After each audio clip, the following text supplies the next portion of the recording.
joining us, the columnist behind that piece, Ben Smith. Ben, thanks so much for joining us. It's a great read, and my only starting point, just to lead us into the discussion, is, I guess, saying The Week Hollywood died, perhaps a slightly misleading title, and it's more really about the idea that traditional corporate executive media moguls maybe have a more bleak future looking forward. Yeah, that the power basically no longer resides in Hollywood. You know, Warner Media, the old Warner Brothers studios that really built Hollywood, is now a subsidiary of AT&T, the phone company based in Texas. You've got, you know, great programmers there making stuff for HBO, but they aren't in control of their own destinies. You know, I mean, honestly, as long as we have Barry Diller to give quotes like that, maybe the old Hollywood won't be totally dead, but it is a real shift in terms of who's in control. And so it's a change in the corporate structures and who's in control, as you said. What are the ingredients to have a successful company moving forward? Is the focus there, is the importance there still on the best content creation?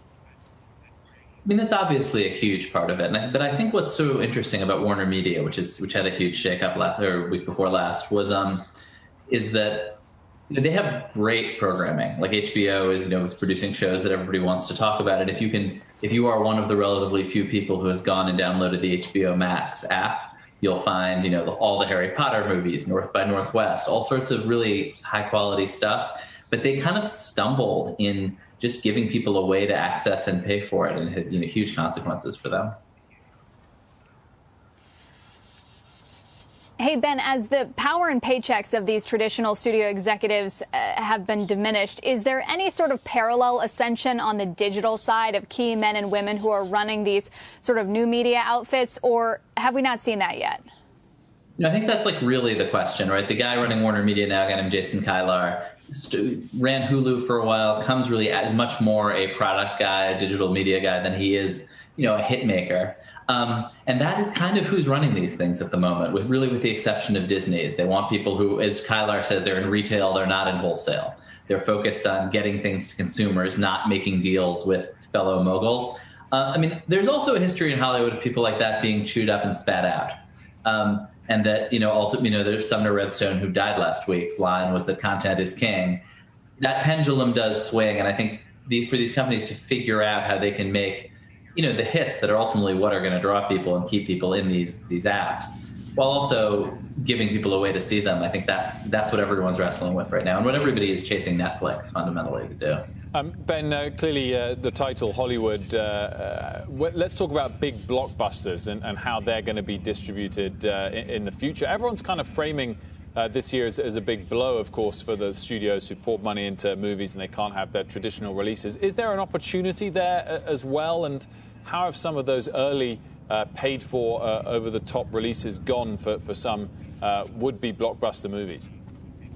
Yeah, I mean, this is, the alternate way of looking at this, as you suggest, is that the movie producers have been freed from the dominance of the movie distributors, of the theater owners, really, who in some ways, are this very old-fashioned business that are pulling back and pulling away from this digital future for them. And, NBC, I think, kind of broke the embargo on going direct to streaming and really infuriating the theater owners with Trolls, which, I don't have the number at my fingertips, but which did quite well.